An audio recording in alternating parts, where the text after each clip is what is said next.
പേരക്കുട്ടിയെ മൈസൂരുവിൽ nursing കോളേജിലാക്കി മടങ്ങിയ ഏഴംഗ കുടുംബം സഞ്ചരിച്ച കാർ മരത്തിലിടിച്ച് സ്ത്രീ മരിച്ചു. 6 പേർക്ക് ഗുരുതര പരിക്ക്. 3 പേർ ഗുരുതരാവസ്ഥയിലാണ്. കൂരാട് ചെല്ലക്കൊടി കരിമ്പന കുഞ്ഞുമുഹമ്മദിന്റെ ഭാര്യ മൈമൂനയാണ് മരിച്ചത്. കുഞ്ഞുമുഹമ്മദ്, മകൾ താഹിറ, മക്കൾ ഇരട്ടക്കുട്ടികളായ അഷ്മിൽ, നഷ്മിൽ, മരുമകൻ പാണ്ടിക്കാട് സ്വദേശി ഇസ്ഹാഖ്, മകൾ ഷിഫ്ര എന്നിവർക്കാണ് പരിക്കേറ്റത്. ഇവർ പെരിന്തൽമണ്ണ സ്വകാര്യ ആശുപത്രിയിൽ ചികിത്സയിലാണ്. ശനിയാഴ്ച പുലർച്ചെ 1 മണിയോടെയാണ് കൂരിയാട് വരമ്പൻകല്ല് പാലത്തിന് സമീപം അപകടം നടന്നത്. പരിക്കേറ്റ താഹിറയുടെ മകൾ അൻഷിത മൈസൂരുവിൽ നഴ്സിംഗിന് പഠിക്കുകയാണ്. കുടുംബാംഗങ്ങൾ അവിടെ പോയി മടങ്ങുമ്പോഴാണ് അപകടം. ഇസ്ഹാഖാണ് കാർ ഓടിച്ചിരുന്നത്. അപകട സമയത്ത് നല്ല മഴ ഉണ്ടായിരുന്നതായും പറയുന്നു. പാലം കഴിഞ്ഞയുടൻ എതിർവശത്തെ ബസ് കാത്തിരിപ്പ് കേന്ദ്രത്തിന് മുന്നിലുള്ള ഉങ്ങുമരത്തിൽ ഇടിക്കുകയായിരുന്നു. ഇടിയുടെ ആഘാതത്തിൽ കാർ പൂർണ്ണമായും തകർന്നു. വലിയ ശബ്ദം കേട്ട്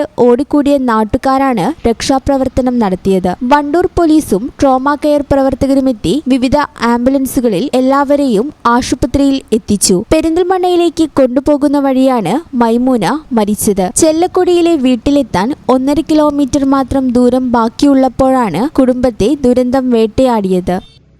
ഈ ചാനൽ ന്യൂസ്, വണ്ടൂർ.